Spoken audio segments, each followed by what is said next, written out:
pleased to welcome everyone back again for yet another edition of Spincast. Today on our podcast, we are super excited to have one of the players that has been with us just about from the very beginning, Justin Brita, TattedNexus. Alongside him is his mom, Nicole. We'll call her, Mama Nexus.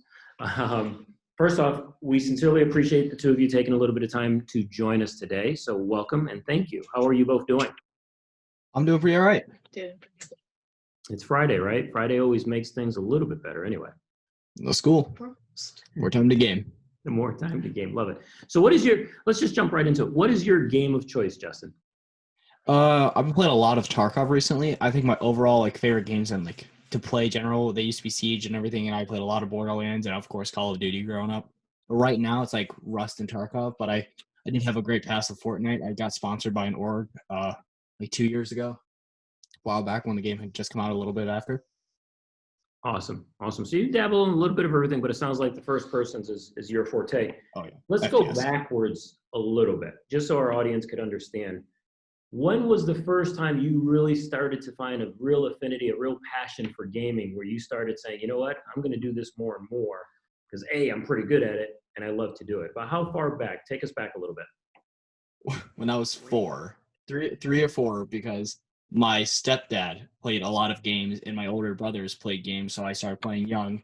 And Gears of War was probably the first game I played, along with Viva Pinata and stuff. But Gears of War was my first FPS, and I was actually good at it at a young age. Really good at it. But we would find him up in the middle of the night. He would get out of bed when we were sleeping and sneak on there at 4 years old and play online with people. But he was so good that people thought that he was actually an adult playing with a voice modder. Dude. We only found out because my brother-in-law called us and was like, hey, Justin's getting on there. And I was like, because he was playing with me. That is classic. That was you back in the day beating me? Mystery solved. No, that's awesome. So obviously you at an early age had a passion for it, but think about it. With any type of traditional sport, that happens quite a bit, whether it's baseball, golf. Tiger Woods was swinging a golf club. You see the video, right? When he was, I think, 2 years old in diapers or whatever. So the fact that you have affinity for it at that young of an age is only a reason as to why you're so successful at it now. So let's kind of lead forward to that. I understand you just recently committed. Tell me a little bit about that. I've been, like I said, I've been playing games for a long time. Fortnite was the first big moment for me was when I had gotten sponsored for Fortnite. I had only come from console. I hadn't even had a PC yet, so I don't have the money for it. So I played on console a lot, and I played at a tournament that had PC. I mean, I had used the keyboard and mouse on console a couple times because it's got really, really bad delay and everything. But I wanted to learn to use it. Someday I wanted to get a PC. So when I started playing for the tournaments at this one place, they sponsored me after my first tournament, which helped me get a little bit more money. And I played in their tournaments every week, and that's kind of where I built up. First place. People were coming just to watch them play. People learned my name there. Everyone who saw me, whether I knew them or not, knew me as Nexus. So that's kind of where I started off with getting somewhere with it. And then I kind of progressed to play, and I started joining in tournaments and try to join for teams. And they were always small teams. But eventually I did find Stay Plugged In, and playing in that was great for me. And my first couple games, I had done phenomenal. We may not have won very much, but it was a chance for my personal skill to get seen by different colleges and everything. That's kind of where I was able to get picked up. That is awesome. So let's go back to winning some of those tournaments and actually people literally coming to watch you play. Tell me how that felt inside. What feelings did you get from that? Awesome. When you're aspiring to get somewhere with games, and when I've been streaming for years, and I made Minecraft videos back in 2011. I've always wanted to do something where I could get recognized and where I could make a difference to people, and I could be classified as an entertainer. So when I had people coming to an actual place, standing behind me, watching me play, they just hyped me up no matter what I was doing. Even if I died, I had them hyping me, and it was just a great feeling having people actually come in early, play their games, and when I would get in, they would just stand behind me for hours. It was a great feeling. Yeah, no doubt. That is awesome. And it's funny, I'm watching the two of you on video here, and as you're speaking, I'm watching your mom kind of looking at you, and you could just see the look on it, the look of pride on her face. So, I'm sorry, say it again? I'm very proud of him. No, I can see that. I can absolutely see that. You didn't have to say it. Trust me when I tell you, I can just see it in your eyes and in your smile, which is fantastic. And just the way you look at him. So I'm going to switch gears a little bit and let your mom do a little bit of talking. Let's go backwards a little bit. See, when I had children that would game, I always kind of wondered, what in the world are they doing? Is this a waste of time? Is it? Do you talk me through your process when he was younger, not now, but maybe going back 5, 6 years, and he would start gaming and everything else? How did it make you feel? What was your level of understanding with all of this? Always encourage them to do whatever their passion is, to be honest. Anything. Actually, I mean, his father and I didn't always agree with the gaming, but Justin's very good at it. Justin's very good at everything Justin does. If he puts his mind to it, he gets it down. I remember the first time he got a unicycle, and it only took him a day and a half to master it. It's a weird thing, no? It's just how he is. But with the games, there's a lot that goes into the gaming. It's not just playing games. I watch it. I'm amazed when I watch him doing the mouse and the keyboard and how fast his hands move. And I'm just, Fortnite used to blow me away. I'd watch how fast he'd build something up really quick, tear it down, and like just do whatever he's doing. I didn't even know what he was doing, but it was amazing. Yeah. I don't know. I've always enjoyed watching. Got it. Watching the dance move is really cool. Fortnite especially. Yeah. All the different binds for building, moving, editing, all that. That was crazy. weird. I couldn't even move a mouse that fast. There's a lot that goes into that people don't understand. It takes a lot People of don't ability, realize. certainly, to do Yeah, it. there's Not a just lot from of a thought in physical it. perspective, but certainly even just a mindset of understanding what's going and quickly making those The adjustments. eye-hand coordination in that. I mean, people don't realize it's not just. I mean, there's so much if you watch. There is. From a Yeah. mix. No doubt about it. Well, I think you hit it on the nail though there, Nicole, when you said he's so passionate about it. And I think that's the critical component. For me, kind of the light bulb that came on, and now that I look back at it, kind of like, man, that should have come on even sooner. But if your child is passionate about anything, you support it, whether it's music, Exactly. gaming, baseball, debate club, dancing, whatever that is. And if they're good at it and it can lead to something, that's I think another critical component to this. If it can lead to an opportunity, even better, because you love to do it already, you're good at it already, then man, let's make sure we look at what pathway that could lead to. But I did notice something, and I got to ask you, Justin, when you were talking about your dad, you kind of shook your head and were like, oh, like he didn't understand it. Tell me a little bit about that dynamic, if you could, as much as you can share anyway. My dad's side of the family doesn't like understand games at all. I mean, grandma and grandpa on that side. My grandfather, he believes that all electronics should be wiped in general. He's very old timey. He does not enjoy. He would have a flip phone that barely works if he could, and he would if my grandmother didn't get a phone and he got a second one to go with it.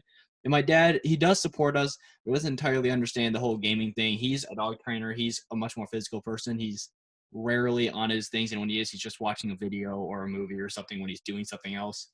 So games aren't entirely his thing. He thinks that time could be more well spent, or it should be very much so balanced along everything else, not grinding a game so much.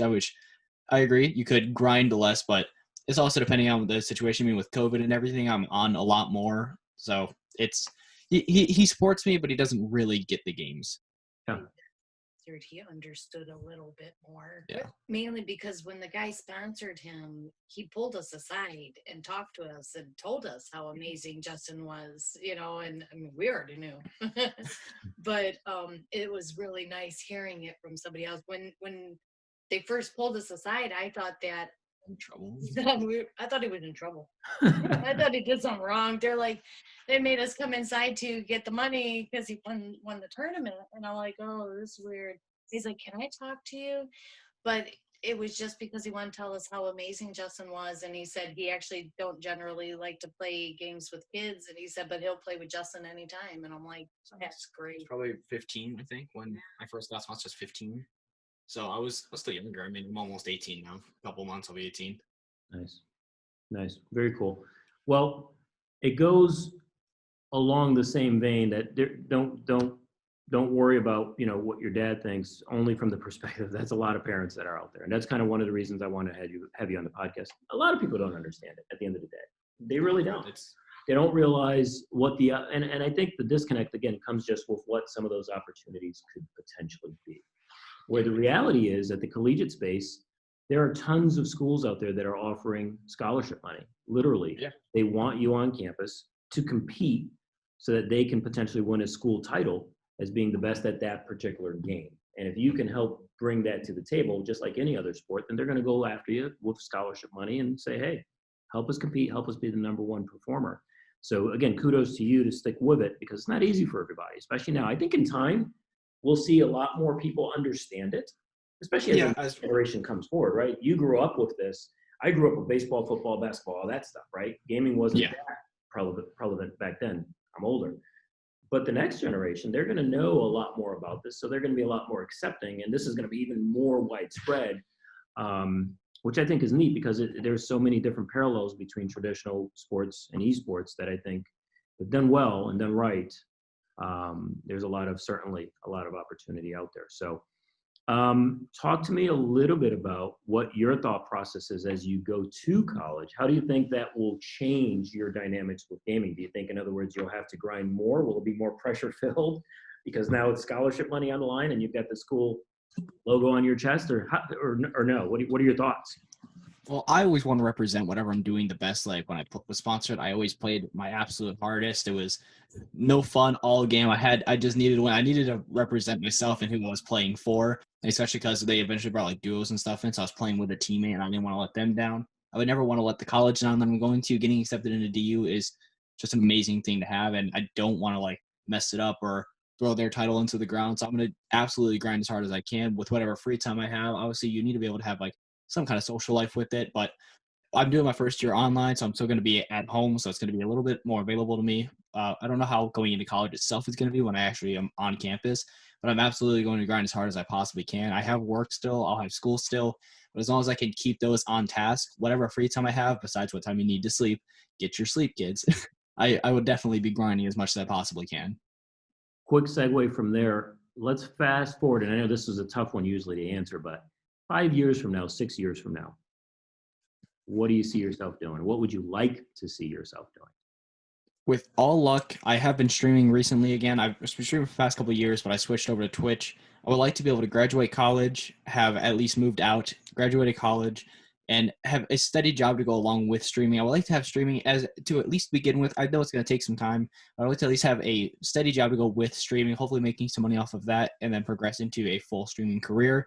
Because there's money behind it, but I like the thought of being able to be an entertainer and someone people can look up to, or look forward to seeing in their day and can chat with and just forget about everything going on. So personally, being a streamer or an entertainer in any way is my definite end goal. I'd like to have, won a tournament or something, a big tournament, but for a career path, streaming is the biggest goal for me. Gotcha. So let's talk a little bit about Stay Plugged In and where we fit in this role all together for you. I know, as I mentioned, you've been part of our leagues. Yes. We obviously love to have you on. Good kid. I think everyone can hear that from the podcast, everything else, but obviously a phenomenal gamer as well. What has your exposure and experience been like with Stay Plugged In? It's not bad at all. Like, the coaches are amazing people. They're incredibly helpful. Like Gizmo and Suave, I gotta say their names right. They're very, very helpful with everything. They even made separate Discords to get the players together so that they could communicate easier with each other and setting up the games and making sure there's no issues in the games, bugs, or anything happening there. They had people on task, and if someone was upset with the team they were put in, for example, I solo queued into a random team set, and most of the other people were also solo, so we were a team of random people who've never met each other before.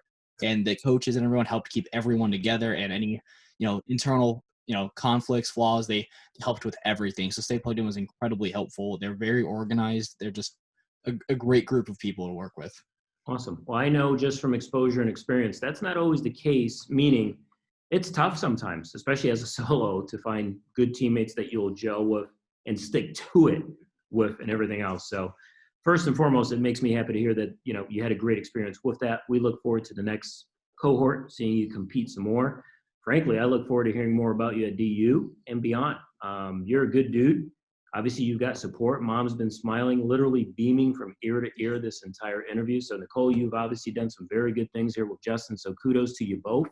Thank you. Congrats. We are super proud. We're going to look forward to seeing how that path continues. And, dude, when you're making it big as a streamer, don't forget the little guys. I'll come back. I'll coach for Stay Plugged In. I love it. I love it. Go. Awesome. Well, again, we sincerely appreciate you both. Stay safe. Enjoy the rest of the weekend.